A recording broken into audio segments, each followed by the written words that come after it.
याद करिए 16वीं सदी तक भारत का वैभव दुनिया के अंदर अग्रणी था। अगर दुनिया की जीडीपी की आप बात करते हैं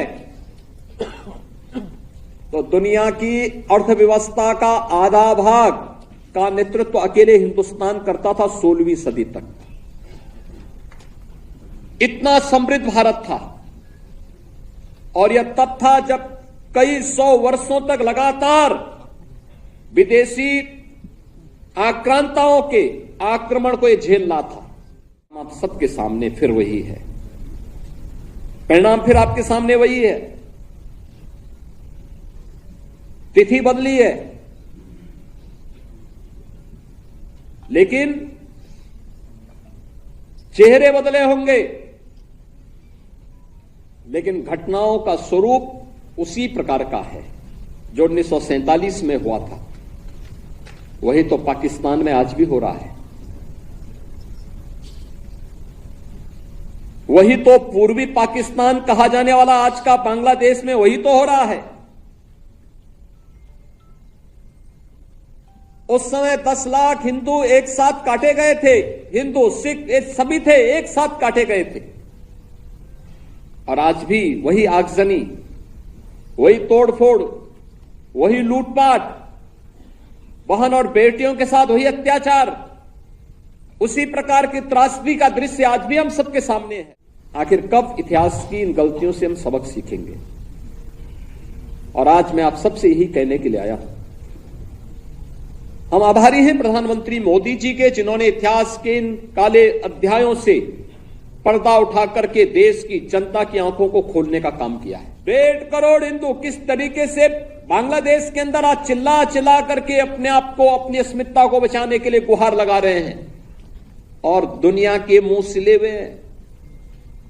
कथित सेकुलरिस्ट भारत के अंदर भी इनके मुंह सिले हुए, एक भी शब्द इनका नहीं निकल रहा है,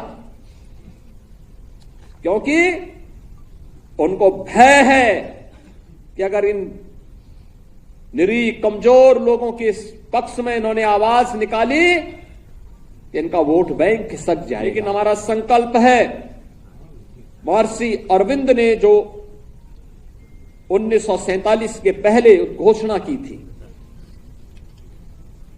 आजादी की देश की विभाजन की त्रासदी आजादी के मिलने के बाद अक्सर उन्होंने इस बारे में अपनी चिंता व्यक्त भी की और उन्होंने इस बात को कहा था कि आध्यात्मिक जगत में पाकिस्तान कोई वास्तविकता नहीं है। या तो उसका भारत में विलय होगा या पाकिस्तान इतिहास से समाप्त होगा, हमेशा के लिए समाप्त होगा।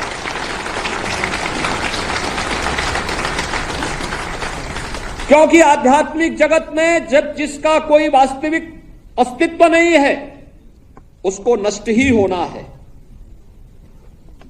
और उसकी नष्टता, उसके नश्वरता को हमें संदेह की निगाहों से नहीं देखना चाहिए।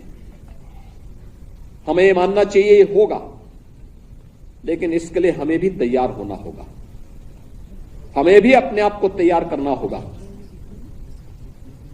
हमें अपनी उन गलतियों का परिमार्जन करना पड़ेगा जिन गलतियों के कारण विदेशी आक्रांताओं को भारत के अंदर घुसने, भारत के पवित्र तीर्थ स्थलों को अपवित्र करने,